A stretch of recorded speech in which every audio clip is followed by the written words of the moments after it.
Shalom, selamat siang. Perkenalkan nama saya Arthur C. Serbida dengan NIM 2201123.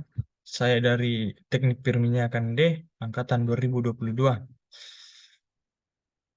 Di sini saya akan menjelaskan rangkaian RLC. Yang pertama ada abstrak, kedua pendahuluan, ketiga dasar teori, keempat metodologi, kelima analisa data dan pembahasan, kelima kesimpulan. Kita masuk ke abstrak yang rangkaian RLC adalah jenis rangkaian listrik yang terdiri dari resistor atau R, induktor atau L, dan kapasitor atau C yang saling berhubungan dalam konfigurasi tertentu. Rangkaian RLC digunakan secara luas dalam aplikasi elektronik dan listrik, termasuk dalam sistem komunikasi, sistem tenaga listrik, dan sistem audio, dan sistem kontrol. Abstrak ini memberikan gambaran umum tentang sifat dan perilaku rangkaian RLC. Pertama, abstrak ini menggambarkan sifat dasar dari komponen RLC, yaitu resistor sebagai hambatan aliran arus listrik, induktor sebagai penghambat perubahan arus listrik, dan kapasitor sebagai penghambat perubahan tegangan listrik. Selanjutnya, abstrak ini membahas perilaku dan karakteristik rangkaian RLC dalam berbagai mode operasi termasuk rangkaian RLC seri dan paralel. Keempat, pendahuluan latar belakang. Rangkaian RLC dapat ditelusuri kembali ke konsep dasar tentang tiga komponen dasar dalam elektronika, yaitu resistor R, induktor atau L, dan kapasitor C. Ketiga komponen ini memiliki sifat elektrik yang unik dan dapat digunakan bersama-sama dalam berbagai konfigurasi untuk menghasilkan perilaku khusus dalam rangkaian listrik. Resistor adalah komponen yang memberikan hambatan terhadap aliran arus listrik dan digunakan untuk mengatur atau menghambat aliran arus dalam rangkaian. Induktor di sisi lain adalah komponen yang memiliki sifat self-inductance, yaitu menghambat perubahan arus listrik dengan menghasilkan medan magnetik saat arus perubahan. Kapasitor adalah komponen yang memiliki sifat kapasitansi, yaitu hambatan perubahan tegangan listrik dengan menyimpan muatan pada pelat peralat yang terpisah oleh bahan isolator atau dielektrik. Yang kelima, tujuan dan permasalahan. Yang pertama, tujuan. Satu, menentukan nilai impedasi pada simulasi rangkaian RLC. Kedua, menentukan nilai arus maksimum pada rangkaian RLC. Ketiga, menentukan nilai tegangan pada resistor indikator dan kapasitor pada simulasi rangkaian RLC. Kedua, ada permasalahan. Satu, bagaimana menentukan nilai impedasi pada simulasi rangkaian RLC. Kedua, bagaimana menentukan nilai arus maksimum pada rangkaian RLC. Ketiga, bagaimana menentukan nilai tegangan pada resistor indikator dan kapasitor pada simulasi rangkaian RLC.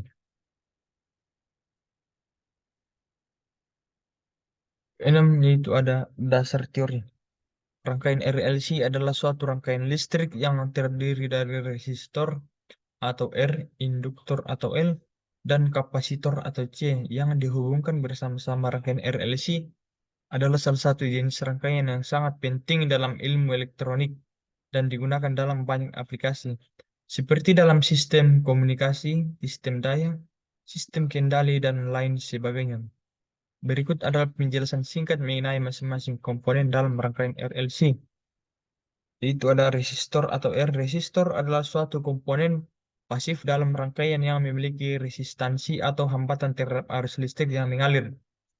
Resistansi diukur dalam satuan ohm dan mengonversi energi listrik menjadi energi panas. Induktor atau L. Induktor adalah suatu komponen pasif dalam rangkaian yang memiliki sifat induktansi, yaitu kemampuannya untuk menghasilkan tegangan induksi ketika arus perubahan. Induktor sering digunakan untuk menyimpan energi dalam bentuk medan magnet dan diukur dalam satuan Henry atau H. Kapasitor atau C. Kapasitor adalah suatu komponen pasif dalam rangkaian yang memiliki sifat kapasitansi, yaitu kemampuannya untuk menyimpan energi dalam bentuk medan elektrostatik. Kapasitor diukur dalam suatu satuan farad atau F. Rangkaian RLC dapat memiliki berbagai konfigurasi seperti rangkaian seri, rangkaian paralel, atau rangkaian campuran. Ketiga, diberikan sumber tegangan AC alternating currents. Rangkaian RLC dapat menunjukkan perilaku yang kompleks termasuk resonansi, redaman, dan isolasi. Di sini ada gambar frekuensi resonansi rangkaian RLC, di mana F sama dengan frekuensi resonansi atau Hs, L sama dengan induktansi atau Henry, C kapasitansi atau Farad. Di sini ada flowchart. Yang pertama, buka file simulasi. Kedua, buat rangkaian RLC seperti gambar 5. Atur nilai tegangan input dan frekuensi sinyal. Atur nilai resistansi. Atur nilai tegangan resistor. Hitung nilai arus maksimum. Bandingkan nilai yang tercantum pada tabel. Yang terakhir selesai. Tapi di sini tidak saya bikin. Di sini ada analisa data dan pembahasan. Kita bisa lihat sendiri di sini ada analisa data dan pembahasannya. 4.1 analisa data. Di sini masih lanjut dengan perhitungan mencari impedansi 2. Di sini ada menghitung arus manual.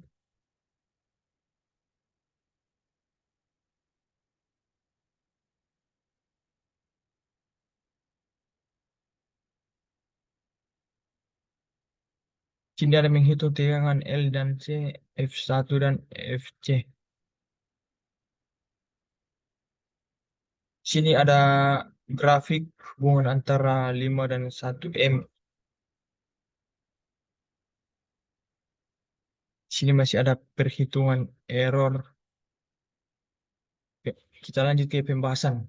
Pada praktikum fisika rangkaian RLC, mahasiswa akan mempelajari tentang sifat-sifat dasar dari rangkaian RLC, serta bagaimana cara untuk mengukur parameter-parameter penting pada rangkaian tersebut.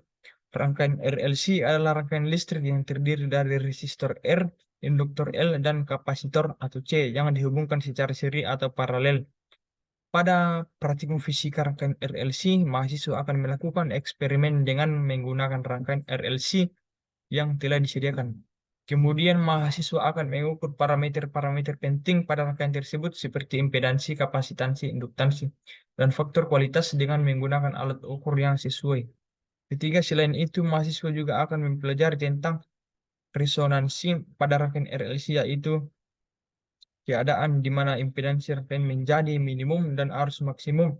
Mahasiswa akan melakukan eksperimen untuk menentukan frekuensi resonansi pada rangkaian RLC dan mempelajari bagaimana cara untuk menghitung frekuensi resonansi tersebut. Di sini ada kesimpulan. Rangkaian RLC adalah suatu rangkaian listrik yang terdiri dari resistor R, induktor L, dan kapasitor C yang digunakan untuk mempelajari perilaku rangkaian listrik pada domain frekuensi. Kedua, praktikum rangkaian RLC dapat digunakan dengan merakit rangkaian RLC pada breadboard atau simulasi menggunakan perangkat lunak simulasi rangkaian. Ketiga, praktikum rangkaian RLC dapat membantu memahami sifat-sifat dasar dari komponen RLC seperti resistansi, induktansi, kapasitansi, dan impedansi dalam rangkaian listrik. Keempat, dalam praktikum rangkaian RLC dilakukan pengukuran tegangan dan arus pada komponen RLC menggunakan peralatan pengukuran seperti multimeter atau osiloskop serta dianalisis data pengukuran untuk menggambarkan hubungan antar tegangan, arus, dan frekuensi. Kelima, hasil praktikum rangkaian RLC dapat digunakan untuk mempelajari karakteristik dasar dari rangkaian RLC seperti respon frekuensi, faktor kualitas, resonansi, dan filterisasi. Keenam, praktikum rangkaian RLC juga dapat digunakan untuk memahami aplikasi rangkaian RLC dalam dunia nyata seperti dalam sistem komunikasi, sistem daya, dan sistem kendali. Kesimpulan praktikum rangkaian RLC dapat membantu mahasiswa peserta praktikum untuk memahami prinsip dasar dan aplikasi praktis dari rangkaian RLC, serta meningkatkan pemahaman rangkaian mereka dalam memahami konsep dasar elektronika dan aplikasi dalam dunia nyata. Sini ada saran melakukan evaluasi diri setelah praktikum selesai, dilakukan evaluasi diri terhadap memahami konsep, keterampilan praktis serta keterampilan berkomunikasi yang diperoleh dari praktikum rangkaian RLC. Identifikasi area yang perlu ditingkatkan dan buat rencana perbaikan untuk masa depan. Kedua, kurangi buku-buku tentang rangkaian RLC membuat kami agak susah memahami pertemuan ini. Kiranya bisa lebih memberikan informasi tentang buku-buku referensi. Sekian dan terima kasih. Demikianlah presentasi saya. Jika banyak kekurangan dari presentasi ini, mohon dimaklumi karena saya masih belajar. Sekian dan terima kasih. Tuhan Yesus memberkati kita selalu. Amin.